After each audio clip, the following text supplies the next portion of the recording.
Alors, le DM numéro 9, alors par contre je ne sais plus dans quelle épreuve je l'ai pris, puisque ça date un petit peu, c'était l'un de mes choix pour l'une des épreuves du concours blanc, et j'ai pas noté de quelle épreuve elle était issue, et j'ai pas le courage de rechercher, donc si je retrouve, je vous donnerai les références, mais là comme ça, je ne sais plus trop.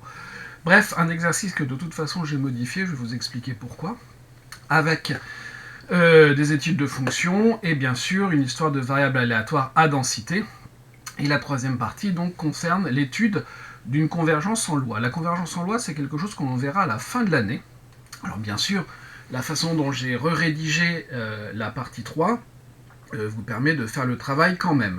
Mais en fait, donc j'ai pas touché à la question 10 de mémoire, et la question 11, la question était formulée et montrait que la suite de variables aléatoires UN converge en loi vers une variable réelle U à densité dont vous préciserez la fonction de répartition. Bon. Donc ça, c'est quelque chose que vous ne savez pas encore faire directement, puisqu'on verra ça à la fin de l'année. Néanmoins, j'ai reformulé la question pour que vous puissiez y répondre, c'est-à-dire faire le travail qui était à faire. Donc il s'agit en fait de démontrer que une certaine suite de fonctions converge pour tout réel x vers une fonction grand f, et cette fonction grand f, il se trouve que c'est une fonction de répartition, et c'est la fonction de répartition d'une certaine variable aléatoire, et quand on est dans ce cas-là, on dit que la suite de variables aléatoires converge en loi vers une variable aléatoire u. On reverra tout ça un petit peu plus loin dans l'année, mais c'est ça le principe. Donc avant d'en arriver à la partie 3, évidemment, on va s'intéresser aux deux premières parties. La première partie, donc étude d'une variable aléatoire. Bon, partie 1, donc. Première question, vérifier que la fonction est paire. Alors, la parité, c'est, on pense toujours à f de moins x égale f de x, mais ça ne suffit pas. Il faut également prouver ici justifier, ça suffira, que l'ensemble de définitions, et non pas la fonction, comme je peux le lire souvent dans les copies, l'ensemble de définitions est centré en 0. Ici, la fonction est définie sur R.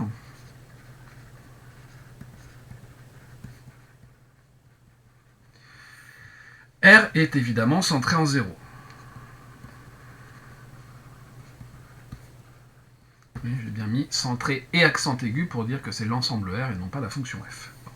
Ensuite, je vais me donner un réel x. Alors, je vais plutôt l'appeler t puisqu'on me donne f de t, mais je pourrais très bien faire avec x. Et je vais m'intéresser à f de moins t, qui est égal donc à exponentielle de moins t, divisé par 1 plus exponentielle de moins t, au carré.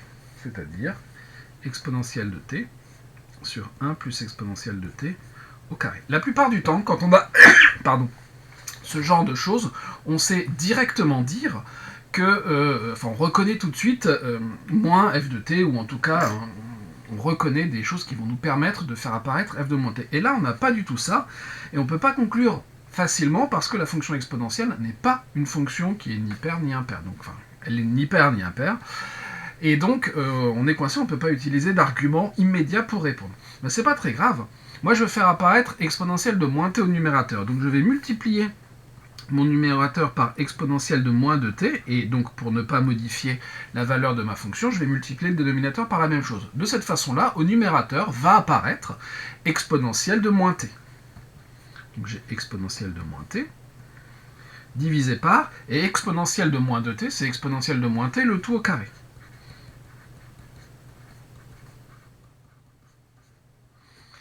J'ai deux carrés, je vais pouvoir les multiplier, ça va bien se passer. Et donc j'ai exponentielle de moins t, facteur de 1 plus exponentielle de t, le tout au carré. Je détaille beaucoup, évidemment, on peut aller plus vite. Exponentielle de moins t, divisé par exponentielle de moins t plus exponentielle de 0 qui fait 1. Et je reconnais f de t. Donc c'était pas très compliqué, mais un petit peu plus, moins immédiat, disons, que ce que l'on a d'habitude. Donc f est paire.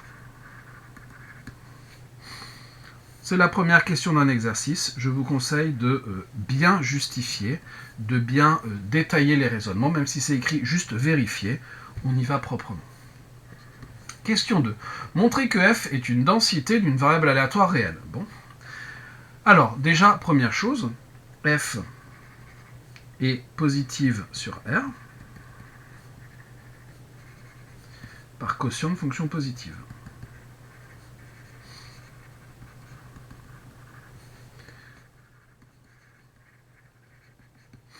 De plus, f est continu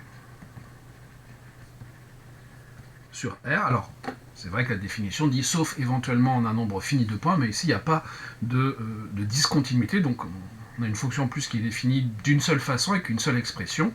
Il n'y a aucun souci à dire qu'elle est continue sur R en tant que quotient de telle fonction,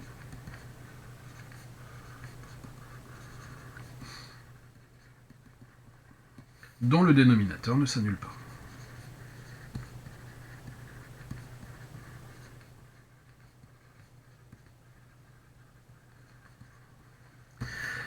Premier point. Deuxième point. Et troisième point, il va falloir que l'on montre que l'intégrale de moins l'infini à plus l'infini de f de t dt converge et que cette intégrale vaut 1. Évidemment, on nous a demandé de montrer que la fonction était paire, donc ça c'est certainement pas un hasard, on va utiliser cette parité. On va donc s'intéresser à l'intégrale de 0 à plus l'infini de f de t dt.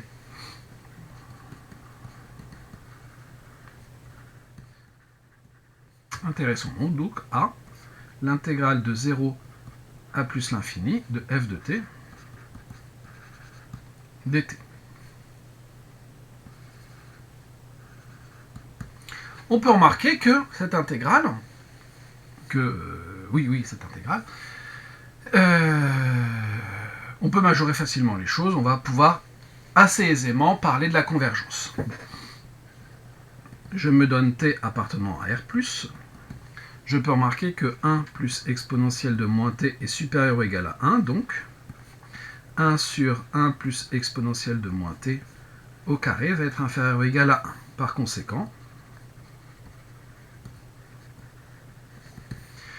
vous avez l'intégrale de 0 à plus l'infini de f de t dt qui va être inférieur ou égal à l'intégrale de 0 à plus l'infini de exponentielle de moins t dt par croissance de l'intégrale.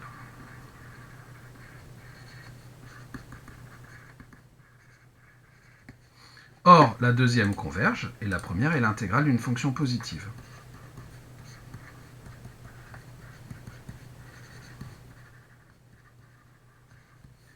Par comparaison d'intégrale de fonction positive,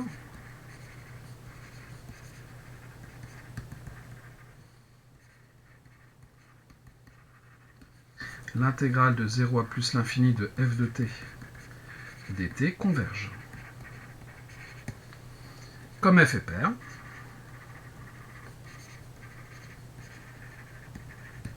l'intégrale de moins l'infini à plus l'infini de f de t dt converge. Alors, et cette intégrale, c'est 2 fois l'intégrale de 0 à plus l'infini de f de t dt. Il me reste à calculer la valeur de cette intégrale.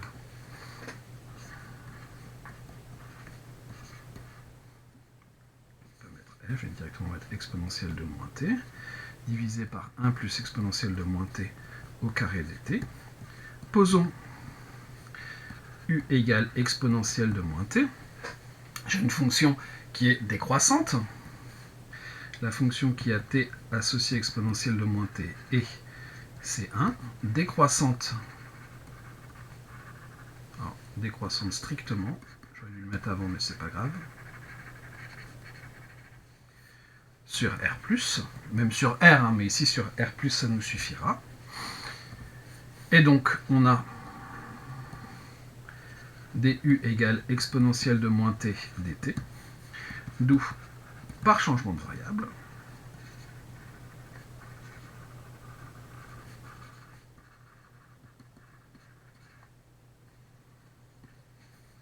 l'intégrale de 0 à plus l'infini de exponentielle de moins t sur 1 plus exponentielle de moins t au carré dt est égal à l'intégrale de... Alors, le exponentiel de moins t dt, ça nous fait du du sur 1 plus u au carré. Reste à mettre les bornes de l'intégrale. En 0, j'ai 1, et en plus l'infini, j'ai 0. C'est-à-dire... et comme mon intégrale est comme ma fonction est décroissante, ça me fait donc mes bornes de 0 à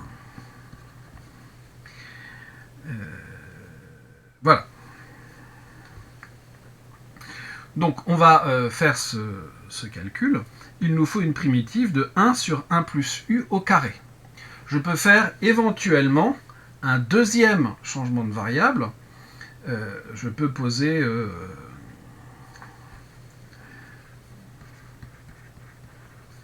v par exemple égale 1 plus u. J'ai dv qui est égal à du.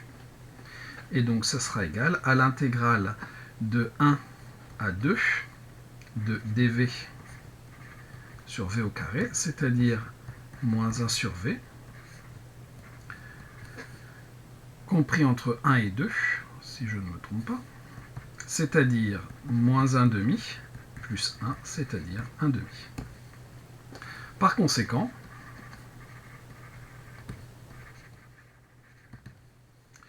vous avez donc l'intégrale de moins l'infini à plus l'infini de f de t dt, qui vaut 2 fois 1 demi, c'est-à-dire 1. Conclusion. F est une densité de probabilité. F est une densité de probabilité. J'ai dit une bêtise tout à l'heure, ici c'est moins exponentielle de moins t, et c'est pour ça que ça se passe bien. Je ne sais pas où j'avais la tête.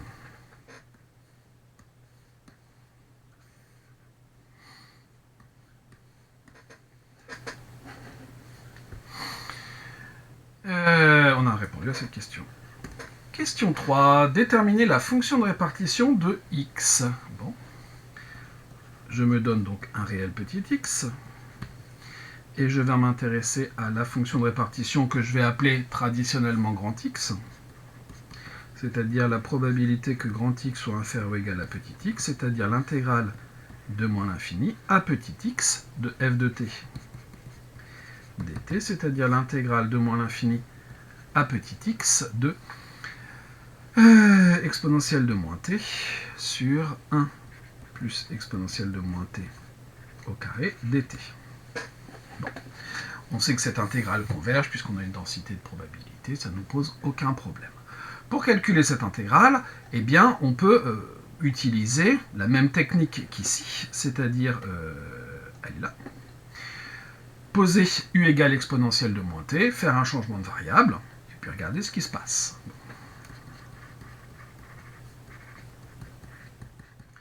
Je pose u égale exponentielle de moins t, je ne reprends pas les arguments du dessus, ce sont les mêmes. Insérer une page après. Et donc, par changement de variable, je ne détaille pas, puisque c'est exactement le même qu'au-dessus, avec la même fonction.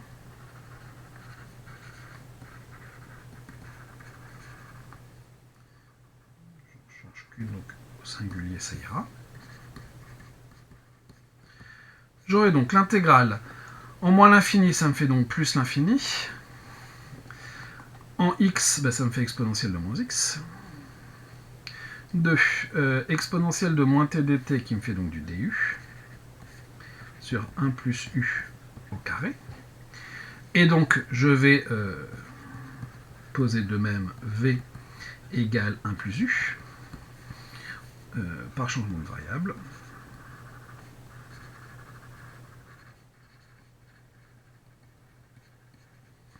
Vous allez avoir fx de x qui va être égal à l'intégrale de 1 plus exponentielle de moins x à plus l'infini de dv sur v carré, c'est-à-dire moins 1 sur v, que l'on va intégrer entre plus l'infini et 1 plus exponentielle de moins x. En plus l'infini, ça fait 0, et donc on va avoir 1 sur 1 plus exponentielle de moins x. Et donc, en moins l'infini, ça fait 0, en plus l'infini, ça nous fait 1, et ça fonctionne bien. Donc, pour tout x appartenant à R, vous avez fx de x qui est égal à 1 sur 1 plus exponentielle de moins x.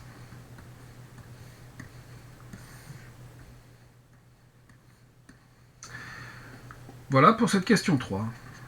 Question 4. Montrer que l'intégrale de 0 à plus l'infini de tf de t dt converge. Montrer que x admet une espérance et la calculer. Bon. Pour cette intégrale, on peut remarquer que pour tout t appartenant à R+, tf de t est positif. De plus, pour tout t appartenant à R+, vous avez tf de t qui va être inférieur ou égal à t exponentielle de moins t. Or, l'intégrale de 0 à plus l'infini de t exponentielle de moins t dt converge. Par exemple, on peut reconnaître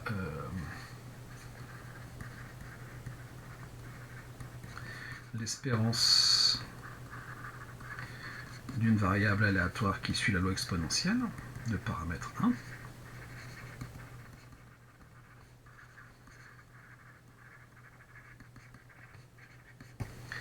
Par comparaison, d'intégrale de fonctions positives, on en déduit que l'intégrale de 0 à plus l'infini de tf de t dt converge. Et une question qui n'est pas trop difficile. Question B. Montrer que x admet une espérance et la calculer. Eh bien, la fonction qui a t associe tf de t est impaire. En effet, elle est définie sur R et pour tout t appartenant à R, alors je vais l'appeler phi cette fonction par exemple, phi de, non pas de t mais de moins t, est égal à moins t f de moins t, j'écrive correctement, c'est-à-dire moins t f de t, c'est-à-dire moins phi de t, puisque f est pair. Comme l'intégrale sur 0 plus l'infini converge,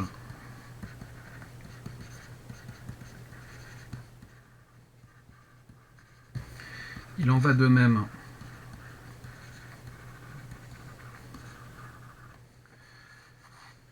pour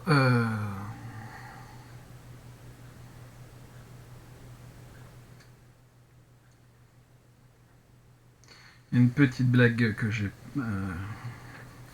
ce que j'ai écrit, c'est vrai, ça va montrer que l'intégrale converge, mais ça ne va pas montrer qu'il y a une espérance.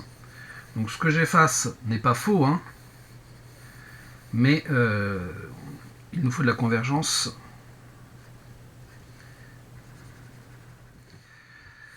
Elle est définie sur R, et pour tout t appartenant à R, phi de moins t, il faut de la convergence absolue, est égal à moins tf de moins t, est égal à moins tf de t, car f est pair, est égal à tf de t, est égal à phi de t. Donc, comme l'intégrale de 0 à plus l'infini de phi de t, oui, c'est la même que l'intégrale de 0 à plus l'infini de tf de t dt par positivité, hein, converge. Il en va de même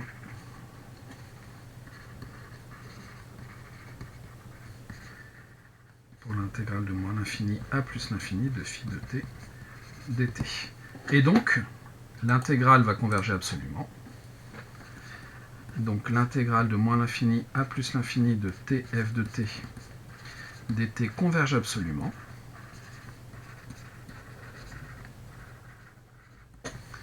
x admet une espérance.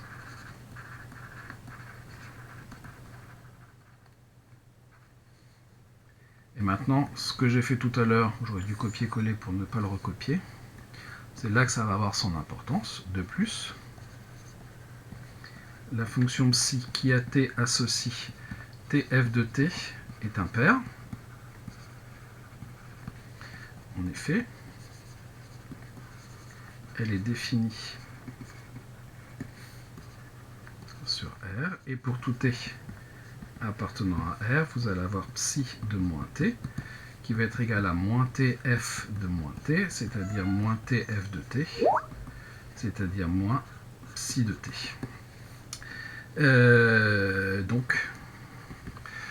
Donc qu'est-ce que l'on peut dire? L'intégrale de moins l'infini à plus l'infini de tf de t dt égale 0. Conclusion. E de x égale 0.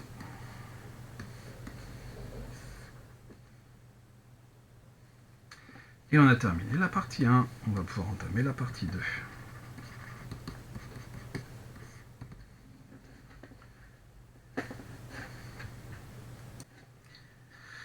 Alors dans cette deuxième partie, on étudie une variable aléatoire, mais d'abord vous avez quelques questions d'analyse. Montrer que phi est une bijection de R dans un intervalle I à déterminer. Bon, on va regarder le tableau de variation de la fonction. Je pense que c'est ce qu'il y a de plus simple à faire. Ou alors on peut directement dire que phi est la composée de deux fonctions qui sont croissantes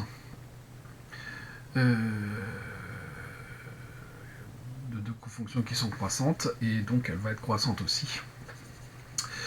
Est-ce que... je ne sais pas ce qu'il y a de plus malin.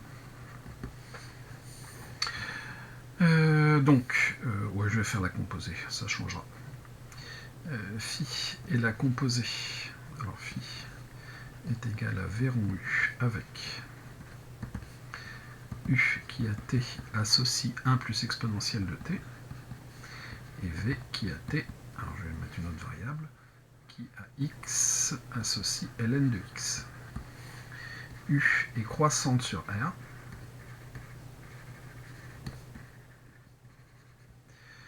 Alors, même strictement, on a besoin de la stricte croissance.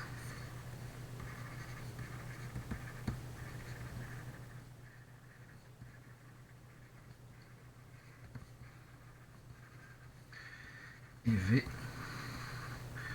sur R plus étoile. U étant à valeur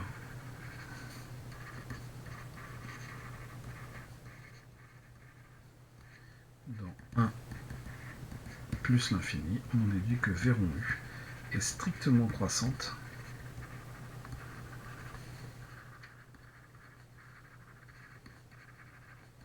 sur R. Par ailleurs,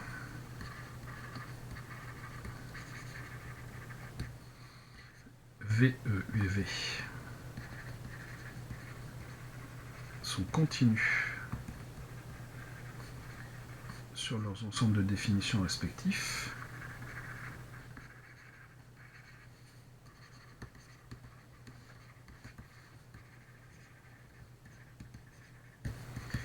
Donc phi est continu sur R. De plus, en moins l'infini, vous avez donc la limite lorsque x tend vers moins l'infini de 1 plus exponentielle de x qui vaut 1, d'où la limite lorsque x tend vers moins l'infini de phi de x égale 0, et la limite lorsque x tend vers plus l'infini de 1 plus exponentielle de x qui vaut plus l'infini, d'où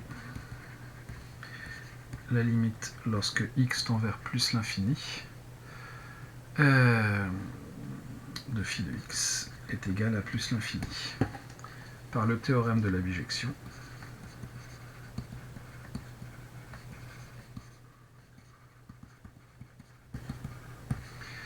phi réalise une bijection, phi est une bijection. action de R dans R plus étoile.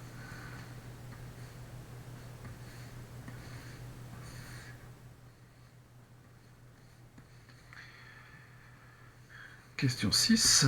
Exprimer pour tout y appartenant à I, phi-1 de y. Bon. Soit y appartenant à R plus étoile. Alors donc il existe un unique réel tel que y est égal à ln de 1 plus exponentielle de x. On a donc, je passe à l'exponentielle de chaque côté, exponentielle de y est égale à 1 plus exponentielle de x, et donc, ce qui m'intéresse, c'est exponentielle de y moins 1 est égal à exponentielle de x, et par conséquent,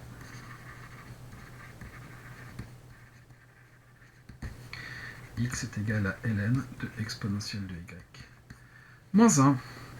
Comme y est dans R plus étoile, exponentielle de y est strictement plus grand que 1 et ça se passe bien. Conclusion. Pour tout y appartenant à R plus étoile, vous avez phi-1 de y qui est égal à ln de exponentielle de y moins 1.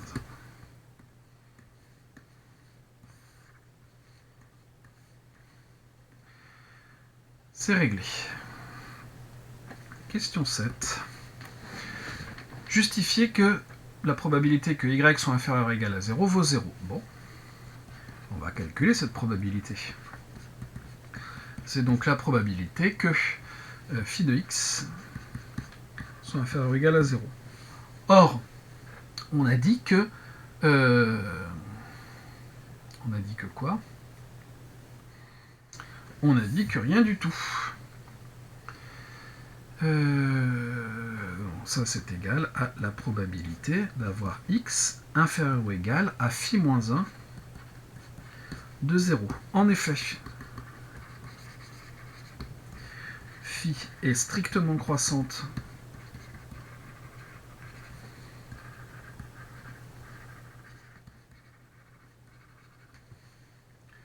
sur R.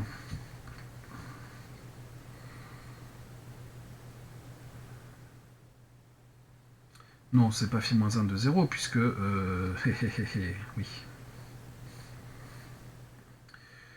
Je vais aller un petit peu vite. Ça, par contre, ce que j'ai écrit, c'est faux. C'est des choses écrites sans réfléchir. Or,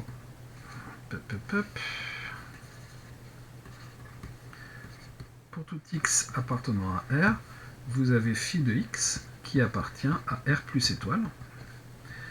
Donc, la probabilité que phi de x soit inférieur ou égal à 0 vaut 0. C'est un événement qui n'est pas possible. Conclusion.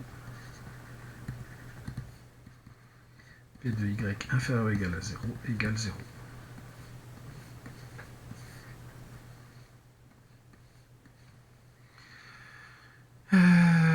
Question 8. On reconnaît. On a donc y qui suit la loi exponentielle de paramètre 1.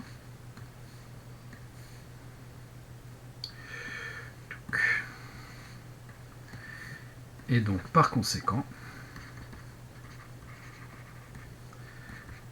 l'espérance de y qui vaut 1 sur lambda, donc qui vaut 1, et la variance, puisqu'on me la demande aussi, de y, qui vaut 1. 1 sur lambda carré, mais donc qui va valoir 1 aussi.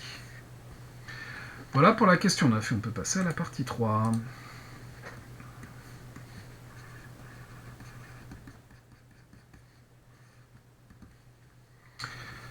Hop, question 10.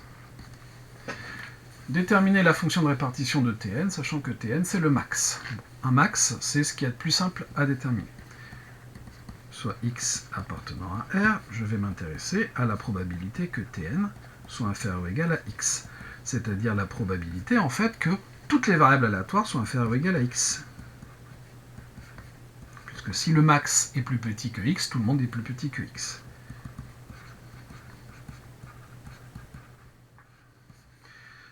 c'est-à-dire la probabilité d'avoir x1 par exemple inférieur ou égal à x à la puissance n par indépendance des variables aléatoires xi.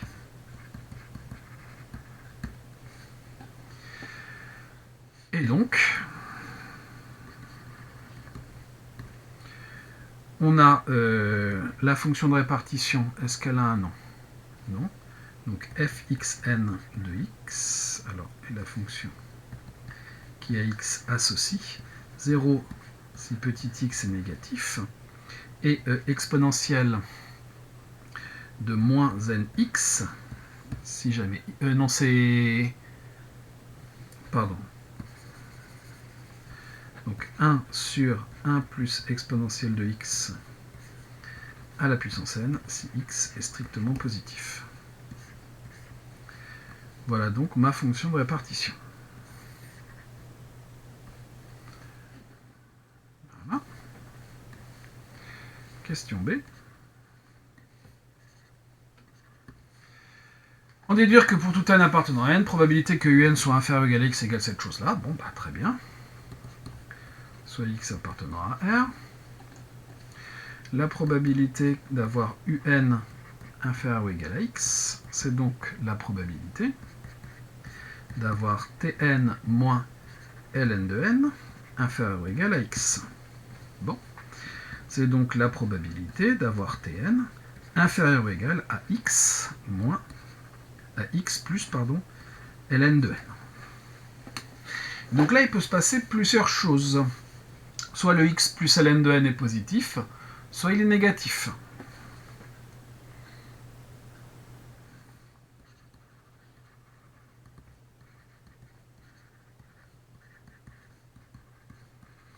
C'est-à-dire que x est inférieur ou égal à moins ln de n. Dans ce cas,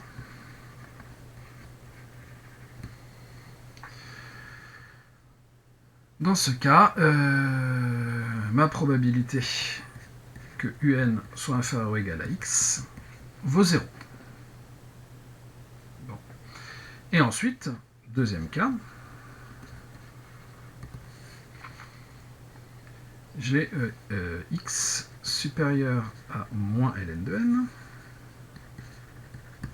Et dans ce cas, la probabilité d'avoir un inférieur ou égal à x, c'est donc la probabilité. Je suis en train de me rendre compte que je dis une bêtise, parce que ma fonction de répartition, elle n'est pas en deux morceaux ici. Elle est en un seul. Ça m'apprendra à aller voir au-dessus.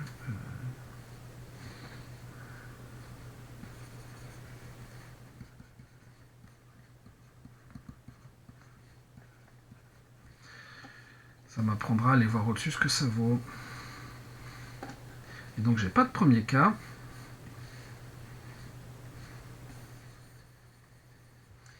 On peut direct passer au deuxième. Et donc, c'est 1 sur 1 plus exponentielle de x plus ln de n, le tout à la puissance n. Exponentielle, on n'a pas besoin non plus, exponentielle de a plus b, c'est exponentielle de a multiplié par exponentielle de b, c'est-à-dire donc on va avoir du 1 sur 1 plus exponentielle de x multiplié par n, le tout à la puissance n, c'est-à-dire du 1 plus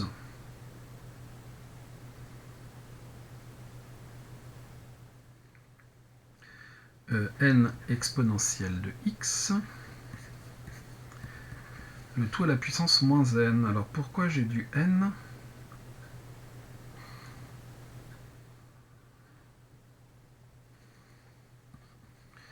Et non pas du 1 sur n.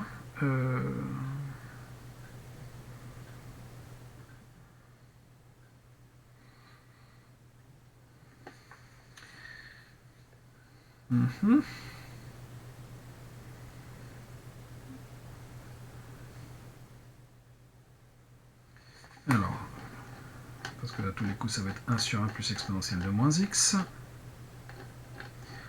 C'est ça, décidément. Donc là, c'est donc moins, donc multiplié par moins n, multiplié par 1 sur n. Et donc ça va nous faire exactement ce que l'on voulait. Donc conclusion, pour tout x appartenant à R, la probabilité d'avoir un inférieur ou égal à x est égale à 1 plus exponentielle de moins x sur n, le tout à la puissance moins n. Et voilà pour cette question. Ça m'apprendra à aller essayer de faire les choses de mémoire et ne pas remontrer les choses du départ. Dernière question. La convergence en loi, c'est-à-dire qu'on va chercher à la limite, en fait, lorsque n tend vers plus l'infini de cette expression-là. Donc je me donne un x appartenant à R, et c'est bien n qui tend vers plus l'infini. Donc je vais m'intéresser à 1 plus exponentielle de moins x sur n à la puissance moins n, et conseil que je vous donne, c'est limite une injonction, dès lors que vous avez à chercher une limite avec une puissance variable, il faut passer à l'exponentielle. Donc ça sera l'exponentielle de moins n, ln de 1 plus exponentielle de moins x sur n. Et ensuite, il va falloir que l'on cherche la limite de cette chose-là. Pas de très grande difficulté. Ici, le exponentiel de moins x sur n va tendre vers 0. Donc, exponentielle de moins x sur n tend vers 0 lorsque n tend vers plus l'infini. D'où le ln de 1 plus exponentielle de moins x sur n sera équivalent, lorsque n tend vers plus l'infini, à exponentielle de moins x sur n. D'où moins n ln de 1 plus exponentielle de moins x sur n sera équivalent en plus l'infini à exponentielle de moins x. Et donc, par composition de limites,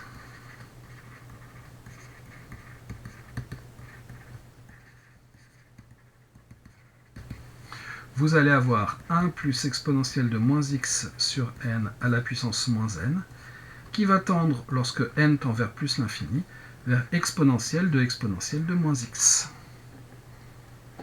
Donc la suite converge, et on a sa limite.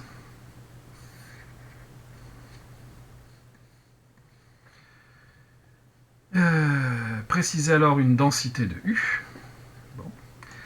Grand F qui à x associe exponentielle de moins x et la fonction de répartition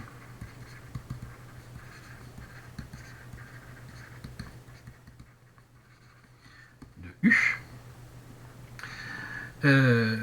Cette fonction est de classe C1 sur R, bien plus que continue. Donc U est à densité.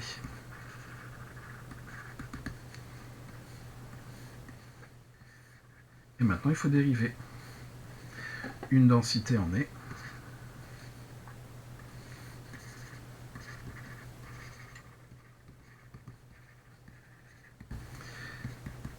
F', c'est-à-dire qui à x va associer.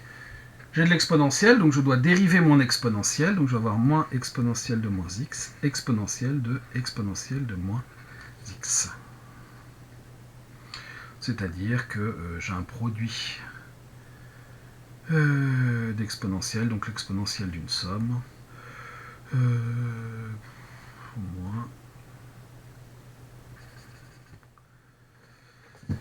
le moins me paraît bizarre.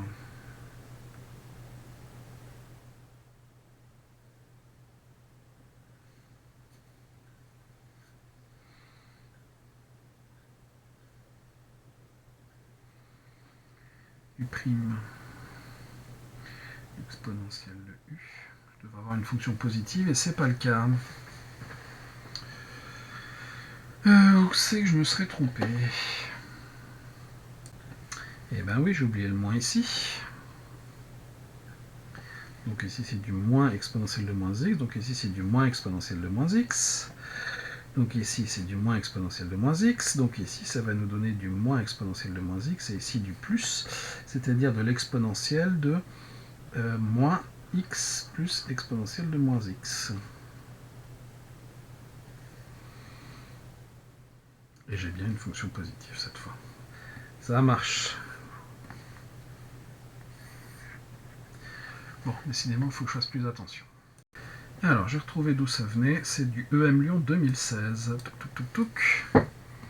Mes voix E. Et issue, hop.